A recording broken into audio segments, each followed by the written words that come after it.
Hello, everyone, and welcome to the Instructional Playbook. We're going to be talking about how Aaron made this work because on social media, on Twitter or the X, it was Twitter at the time. I'm still sticking with Twitter. I don't know about you guys. She posted, "Hey, who wants to create an instructional playbook?" And I was like, I need one. And it's a lot of work. It is so much work putting an instructional playbook together, but it's good work because there's kind of a focus, you have an end goal, you have common language, and it's just really helpful to get it going. And so, if you are unfamiliar with Jim Knight and his work when it comes to instructional playbook, we're going to give an overview of it. But I highly suggest you kind of review some of Jim Knight's work as well. And so again, talking about Erin, she sent out this X, Twitter, whatever it's called now, tweet, and asked just who wants to join. And there was a bunch of different cohorts of coaches that signed up. And through this process, we learned so much. At least I learned so much. And not only through the playbook, but also Erin's leadership. She is like, here is the steps. Here's the next steps. This is who's doing what. This is who's doing that. This is who's doing this, and that, and that, and that. And it was just really helpful because she brought that clarity of how a group should work together. And she was like sticking to the due dates because I was like, this instructional playbook is going to probably take like a year or two. We got this thing done because of Erin's leadership. So Erin, welcome to the show tonight. Thank you. Thank you so much for putting this together. Yeah, I mean, it was kind of selfish on my part because I wanted something like this and I knew I couldn't do it alone. And I and a shout out to Katie Fielding. She had kind of put something out for coaches, like a 90-day launch. And I worked with her on that. And I believe you as well. And I was like, oh, this is awesome. So I want to do something similar because we had such success with that. And that's kind of what inspired this idea.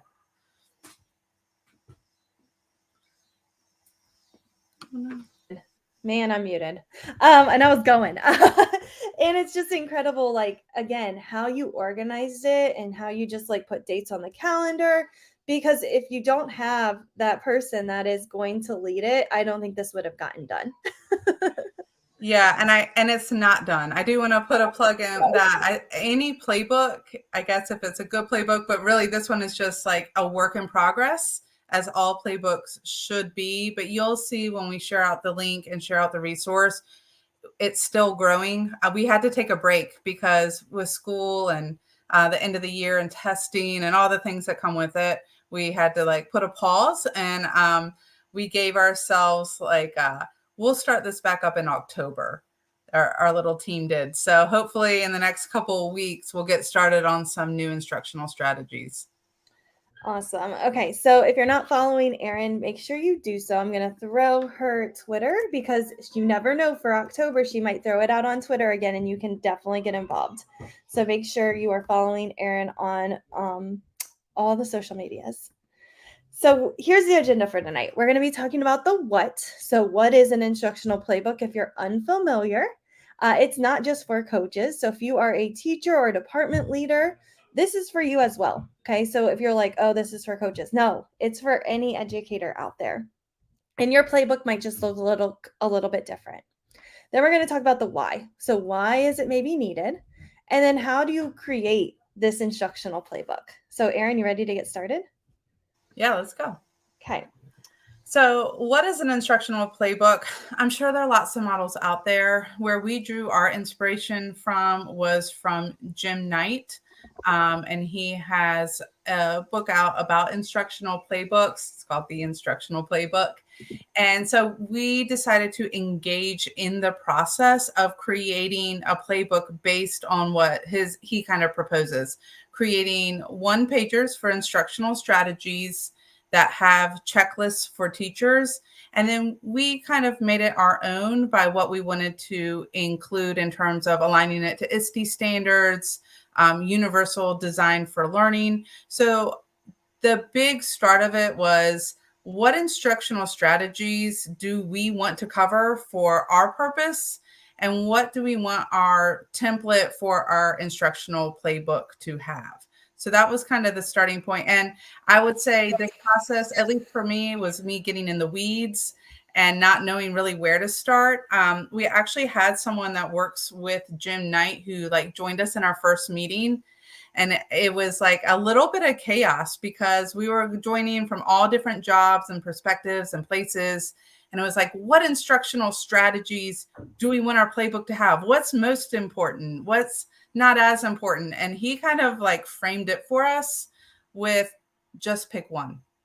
Just pick one strategy. It doesn't have to be the most important instructional strategy or the most meaningful at this point, but just get started. So when you're thinking about what an instructional playbook is, for us, for Jim Knight, it is just one pagers with checklists. We have an added hub, and don't worry about starting from the most important, but just one thing that your team wants to focus on that you think you can accomplish successfully and get started there.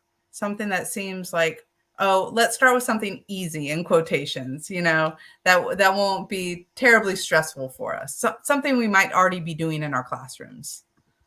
I love that advice because so many times you're like, I need the best strategy. And that's what stops you from getting started, at least me. Cause then I'm like, oh my gosh, this is so hard. Like, I need to figure out first what the best strategy is. And then I need to figure out what to even type. So I love that advice of just pick one, maybe your favorite one, something that maybe is low cognitive, but easy to use. And just getting your template, your wording out there so then you can tweak for the next instructional strategy. So what great advice he gave, because I'm sure that was chaos. Yeah. It was great to have him there. And I want to shout out to Melissa Layton, who created that template that really like helped to organize our ideas. So it really was a team effort in these meetings for sure. Yeah, and so on this document, we put the link in the chat, but it is also on slide number 3. So right here is that bit.ly. And if you go to the playbook, you can kind of see here's an overview. And then this is your table of contents. And then after you kind of get started, it talks about what it is, what an instructional playbook is. Even though we're going over it, you can have it in writing, why it was created. And then this is where I was able to find those instructional strategies. But this is where the templates are living. So this is where I grab this template if you're wanting to create your own. And right here. So again, create your own playbook template. You just click and then you'll click use template and you can see how it's kind of outlined. And then right here is that one pager. And then you can see here the link to the checklist that Erin was talking about and the link to the activities. So lots of resources are found in this playbook. So take time to kind of absorb it and go through it. It even has different certifications. If you're looking for more resources, that's available to you. There's also resources on instructional strategies, books about coaching, and then digital coaching resources as well. Okay, so I think it's very organized when I look at this, but I was part of like helping with creation of this. So I think it's really organized, but let us know in the chat how you're feeling about the playbook, just kind of looking over it and how you understand it. And then if you have questions, all of these people helped contribute to the playbook, so reach out to them. I'm sure they would be more than happy to answer any questions that you have or to help you grow your network.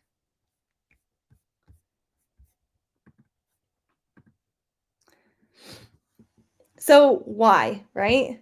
Why do we need an instructional playbook, Erin?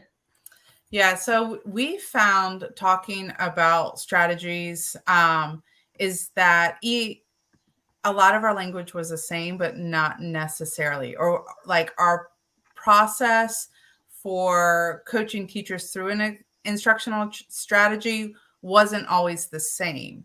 And that was fine for us because we were coming from all different places. But if we had been a true team making a playbook for our school or for our division or for our team, we want to make sure we're using common language and common resources and making sure we're going through a very similar checklist of items. So this was like good practice for us, creating this more comprehensive, so we could just practice going through this, practice making a checklist. So when we are going through the strategy of explicit teaching, and we're working on this perhaps with a new teacher, what are all the steps we want to make sure we go through? And then working alongside a teacher and with that teacher and getting their feedback is also important. And so that's why it's really collaborative between a coach and a teacher, or teachers can use this amongst themselves as a team. If you don't have coaches, I still think it's just as valuable. So that's really clarifying the strategies and aligning these concepts and definitions. And also, if you are a teacher and you want to try a new instructional strategy, how nice is it if there's already a template made with like a definition, how it helps students. It already has some maybe technology tools for integration and aligns to the standards. It's just something easy for a teacher to take and then go through the checklist or learn about very easily. So that's also very nice. It's just a quick grab for a teacher that wants to learn more, let's say about like classroom discussions. Yeah, so again, right here, all of the different strategies. The ones in blue are, we'll say, started, because they're good. If you have resources, you can share them as well. But right here's that classroom discussion one. Just like Erin said, it explains the strategy. It talks about the purpose, how to teach the strategy, and then how it can be used with students. Okay, and then that accessibility piece and technology. So then if you scroll down, there's that research, which can just, again, help when teachers are trying to use this in their evaluations. They've got some backup to help them with that. And then it's connected to those ISTE standards and the UDL. Yeah. So, oh, go ahead. Sorry to interrupt. I wanted to add that I really think these templates are great, but don't feel like if your team has a different focus. Like we've seen instructional playbooks that are all like for technology coaches specifically. And they do like playlists or choice boards. And those are the instructional strategies. So again, don't get like caught in the weeds. Is this an activity or is this a strategy? It's whatever your team defines it as, and is using this playbook for what's the need of your team. I think that will help determine what the strategy is. So ours is more comprehensive. We're not encouraging you guys to go out and make a playbook that's, 20 strategies long from the get-go, but we had a large team and we wanted a lot of models to show you all. So like my playbook for my team or school is, a third of this size in terms of what I'm using to talk to teachers about or my colleagues with.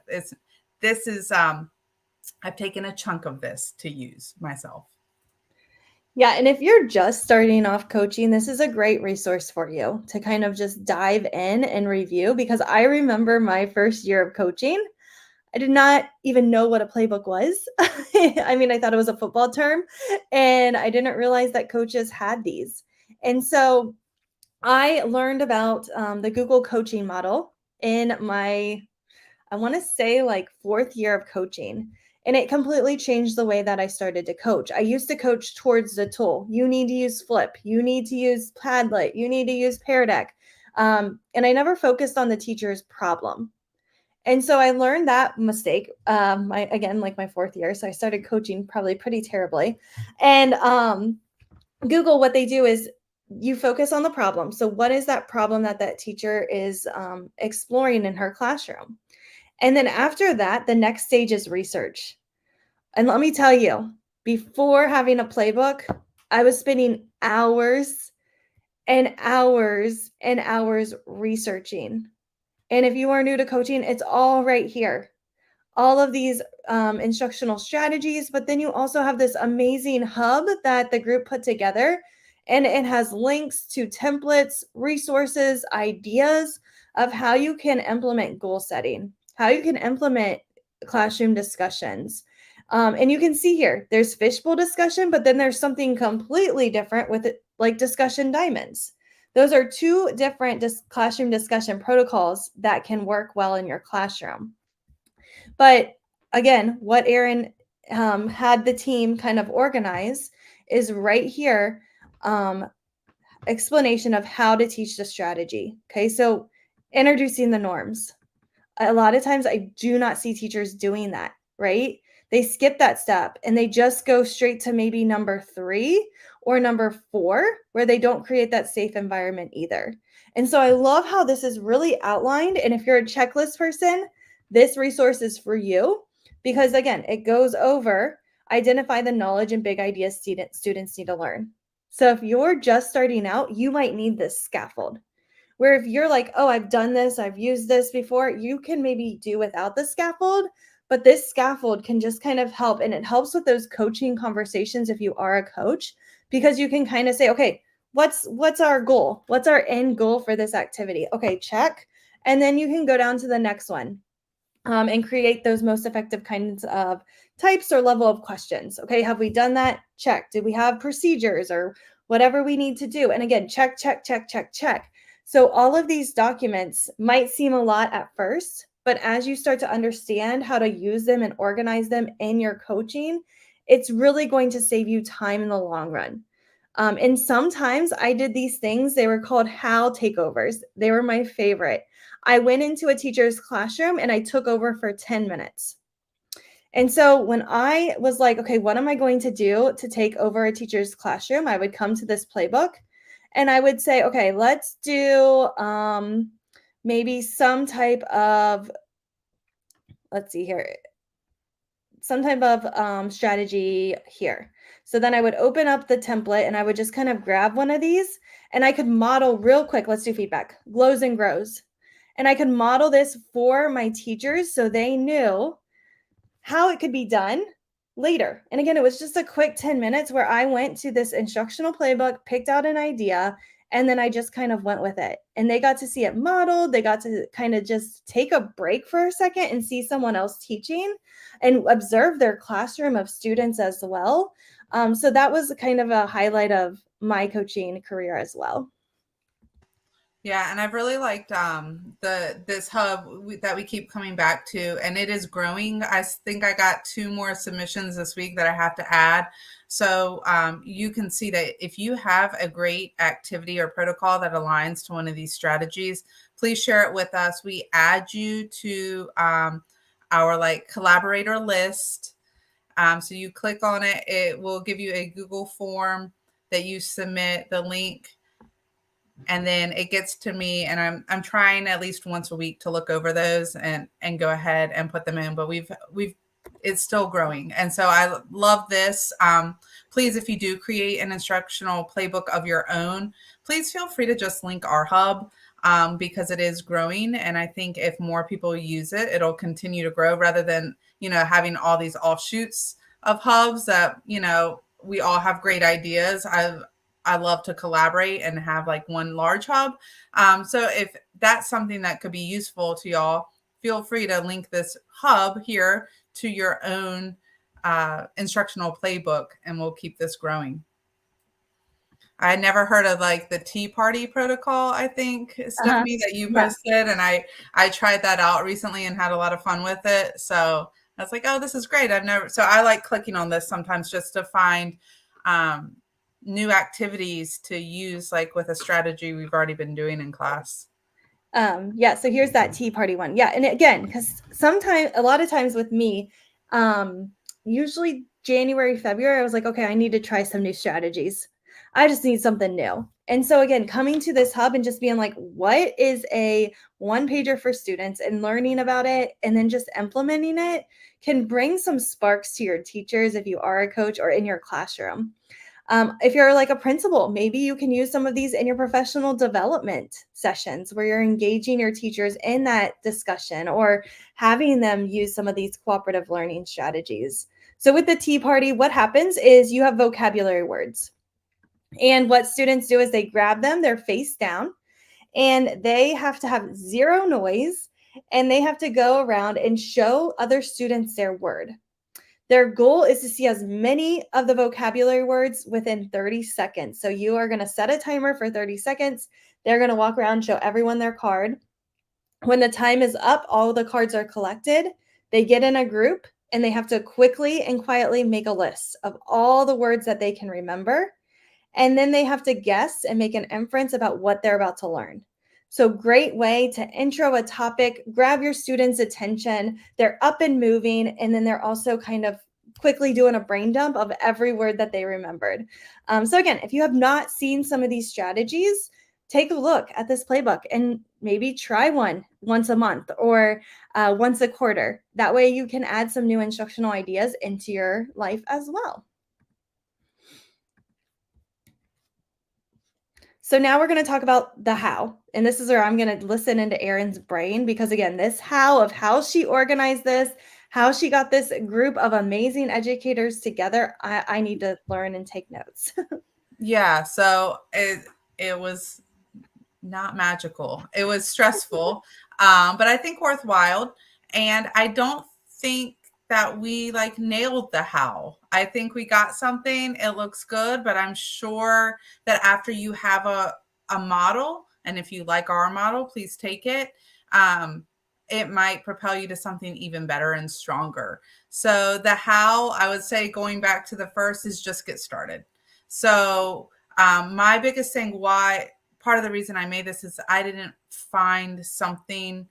I'm really good. I'm not great at like generating ideas on my own, but if I see something I'm like, it usually sparks interest or curiosity for me to make something myself. And so that was the hardest part, is that I didn't have a template that I could find that really encompassed everything I wanted. So hopefully you guys can use our template, or it sparks something like, this template won't work quite right for me, this one pager, but it'll generate some ideas for me. So I would say, for how do I create an instructional playbook, take what you like from ours and use it. Get rid of what you don't think will work or manipulate it for your needs. And then just try a one pager for one strategy. Something that you think maybe that a lot of teachers are already doing well, or what you're doing well. And then go through and make a checklist and then think, do I actually follow everything in this checklist? Or have I become so comfortable and so routine, I'm not doing some things that might actually make it more successful? And that's what we realized as when we were talking through this. It's like, wow, some of these things for scaffolding, like I'm sometimes glossing over because I do it so much, but maybe when I'm working with teachers, I'm glossing it over when I have conversations with them also, and I shouldn't be. So pick something that you're pretty comfortable with to start. And then when you're making that, how would I teach this to teachers? And even if you're a classroom teacher, I'm sure we have new teachers around us that you may be coaching in an informal way. How would you teach a new teacher this strategy? So you don't have to be a coach to think about this, or an administrator. How are you teaching your new teachers? Why is this best for students? And then what is the checklist you would need to go through? And take advantage of AI, because when we started this, like all the AI sources had not blown up yet to how they are now. And that really like made this process so much quicker, because it was able to generate ideas that, again, we couldn't just take and copy and paste, but definitely got our brains like moving a lot faster. We didn't have to do those hours of research that Stephanie was talking about. It was rough before AI. Yeah. So we wanted to give you guys time, because I know a lot of times at these types of sessions, we love it. We're enthused. We like what we see, and then we put it away and we never come back to it. We promise ourselves we will, and then it doesn't always happen. So we wanted to give you guys about 7 minutes, just if you haven't already been clicking, to go ahead and click into this playbook, check out the templates, maybe make a copy of some of the templates and try your own, get started, see what it feels like. And we have this compass tuning protocol, which is on our hub. So in a tuning protocol, it's just the way to think about the resources. And so here, Stephanie will pull it up. It pops up to this Cami link, and it is, if you have a need to know, like something I need to know before this session ends, And whether you're joining us live or you come back, you pause here and you come back to this later, you can complete this and we can get back to you. If you leave like a handle or something there, we can send you a DM. But what do you need to know about this? Or we can respond right in this, Cami. What are you excited by? Like, what are you excited by starting something or getting a team together to do this? What do you need for steps to move forward? And then what are your worries? Like, oh, this is great, but where am I going to find the time? Or I don't know how to get started. So if you'd like, use that tuning protocol to put down any thoughts while you are going through this. And then we'll go ahead and share the link one more time to the bit.ly and give you 7 minutes to look it over. Please don't leave. Please stay during the 7 minutes and really take the time to look through it. And then we'll come back to like kind of wrap it all up and share with you some sessions we have coming up. All right, so I'm going to start the timer, but again, you can use the text comments to write out your thoughts on this, Cami. You can add a voice comment. If you want to speak out your thoughts and just kind of vent it out, go ahead. You can also video capture. So maybe you saw something really cool. You can capture that and then add it right on here. So again, we're going to use this as we kind of guide, and I'm going to go ahead and set that timer.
All right, welcome back. I know that was probably a quick 7 minutes, but hopefully you got to explore at least something and it kind of got you in. I know for me, I watch a session and then I don't touch the resources again sometimes. So I hope this just kind of made you feel a little bit comfortable. You were able to come in and ask questions. So we do want to share just a couple other lesson plans and ideas with you. So I'm going to go ahead and pop it up, and then Erin, you can kind of explain this lesson plan.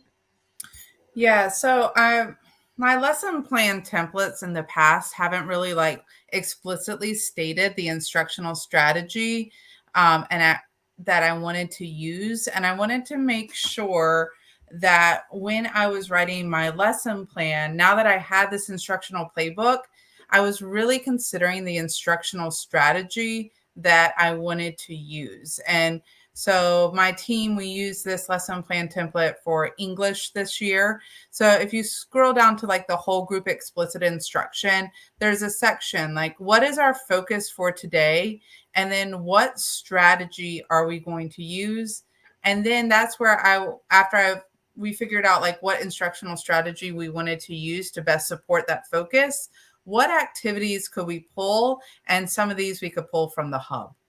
And then for like the differentiation piece or the small group, the reading analysis, that same thing. So in my lesson plan template before, I hadn't really like explicitly stated the strategy. And that's where I'm trying to grow a little bit more this year. Now that I have this playbook, now my team, like how can we be more purposeful and using the strategies that make the most sense?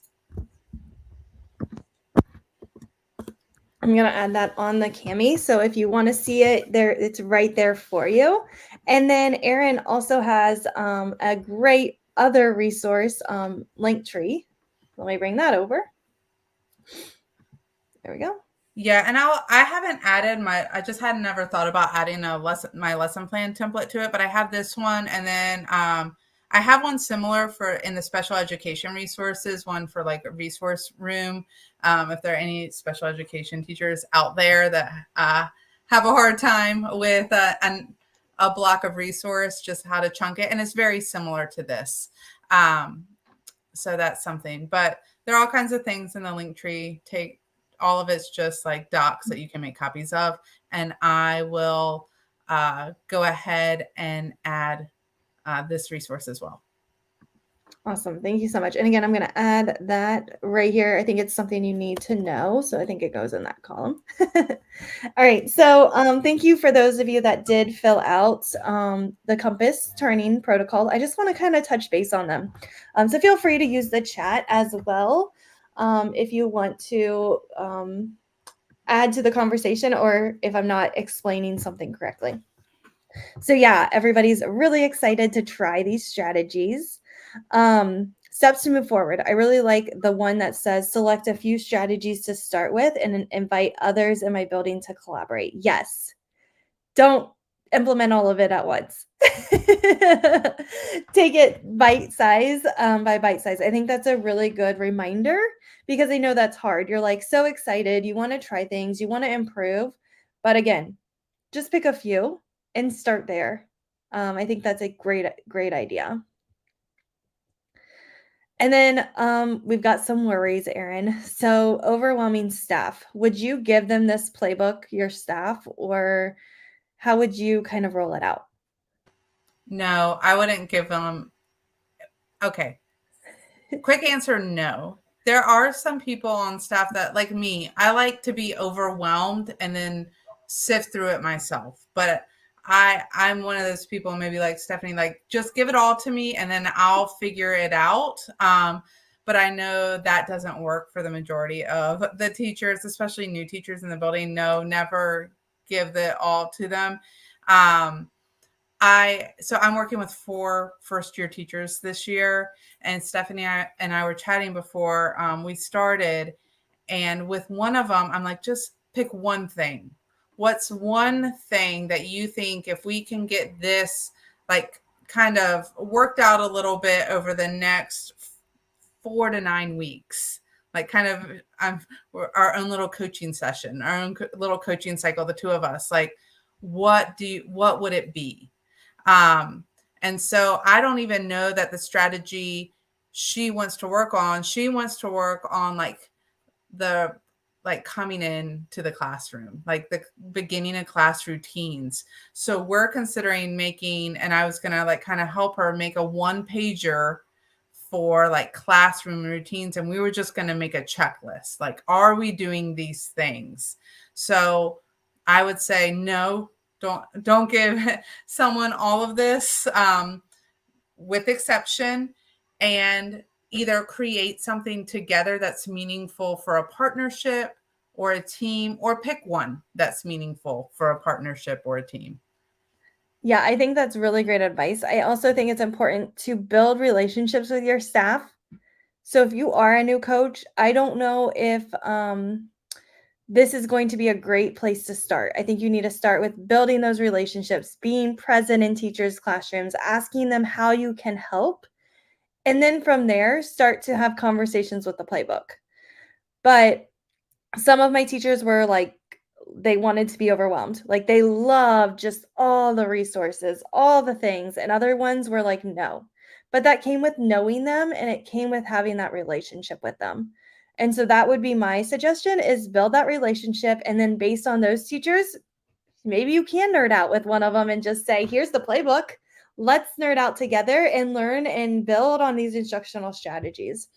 Where others, it might be like they can only take one a quarter. They need maybe like a this or that choice, maybe not like here's all of our classroom discussion ideas on the playbook. I'm trying to find it, but like them looking at that spreadsheet is probably going to overwhelm them because there's a lot of strategies. There's a lot of links. Some of them are going to get lost with all the tabs. So maybe instead of saying, hey, I know you want to do classroom discussions. Why don't we do the fishbowl or we do the hexagonal thinking one? Okay. And then from there, you can kind of decide what direction you want to go rather than just kind of being like, here's 12 of them, pick one. That can be really overwhelming for some of our teachers. But that's where you, as the coach, as kind of like the expert leading the way, has this resource. You are able to kind of know a little bit about these resources and then go to them with like a this or that kind of choice.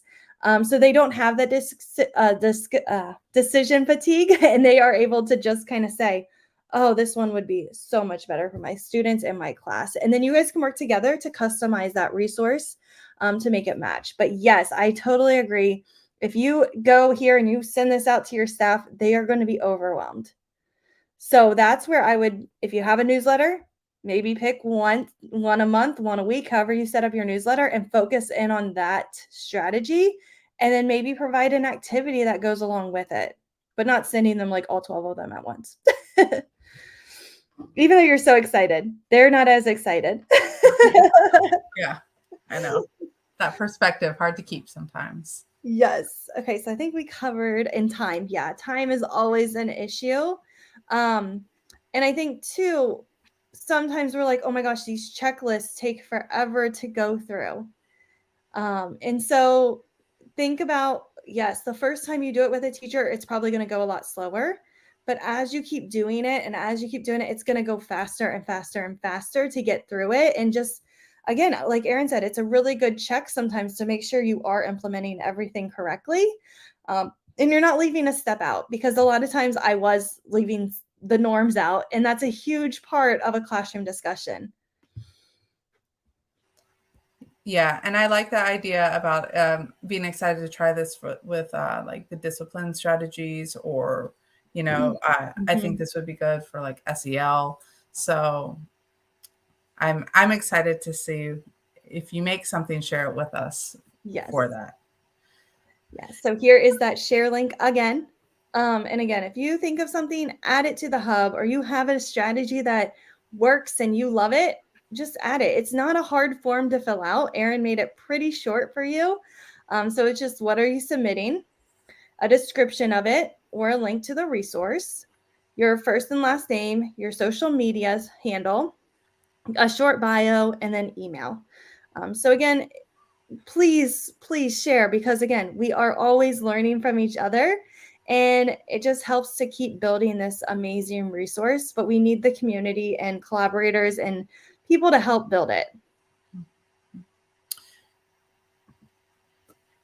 Yeah, so you guys have all the links. You've had a chance to look through them. But again, templates, one-pagers, checklists. There's a template for the whole thing if you want it, and the resource hub. So please use them all. You should be able to make copies of everything and edit it to your needs. And yeah, share on social media, because we would love to see what changes you made, because sometimes we're like, oh, I need to add that to my checklist, or that's a really good idea. So again, share with us. We want to see what you're creating and how you're adapting this for your own school and district. So thank you guys so much for joining. Erin, thank you so much for your hard work and leading this project, and creating and driving us to this resource. Yeah, it's been great. There were some awesome collaborators. So also, if you are on the playbook link, please scroll down to the collaborators who have offered their handles. They are definitely worth following on social media. They all share generously and are great to learn from. And then before we leave, Erin has started to also kind of share out just different ideas that teachers are doing. So there are a couple YouTube experiences where you're able to learn. And I'm really excited about this one, coaching and teaching with games in the math classroom. And before the session, she was kind of telling me about it. The two that are presenting sound like they're so much fun and they're hilarious. So I'm going to throw that YouTube link in the chat. And what I want you to do is I want you to click that link, and I want you to hit, I think it says notification, turn it on. So that way you get notified when this session goes live, because again, it looks great. And then subscribe to Erin's channel. So that way you can kind of join in on the fun. And then me and Catherine, we're going to be doing a session together on Kami and Diffit. So if you want to learn more about how these tech tools can integrate and app smash together, we're going to be on Erin's channel for this session. So I will throw that link in the chat as well. And you're able to kind of see how the two can be worked together. So those are both in October. And again, make sure you join and turn those notifications on so you are alerted for when that goes live. But thank you so much for joining us. Any last words, Erin, that you want to say? Oh, you're muted. I did the same thing. Thank you guys so much. I look like I'm in a cave now. I should have turned on another light, but thank you guys. And Stephanie, thanks for hosting this. And please, we are both very accessible. So if you have a question, you leave, contact either one of us about the playbook, and we'd be happy to answer your question. Or if we can't answer it, we might know someone that can. Yes. So reach out. You're not in this alone. And yes, we do know coaching is hard. So if you need help, we're here for you. We can nerd out with you if none of your other teachers are nerding out about these strategies, because I definitely will. I will definitely talk to you about any instructional strategy, because I'm a huge nerd. Yeah, same. And like Stephanie mentioned at the beginning, if you want me to notify you, like when I start sending out the emails again for more one-pagers, and you just want to start out with us for the first time, we had a couple of people that saw another session with us, and they joined us, and they just kind of came to a couple of our Zoom calls and took in information, and they were like, I don't know that I can contribute. And they found out we're all in this kind of at the same entry point. So it was great, and they loved it. So please send me a message through social media, and I will send you the emails with our list of collaborators that we'll be getting back in touch with in the next month. Yay, I can't wait. All right, thank you guys for joining. Again, rewatch, pause the video as much as you need to soak all this information in. And again, reach out if you need support. Have a great night.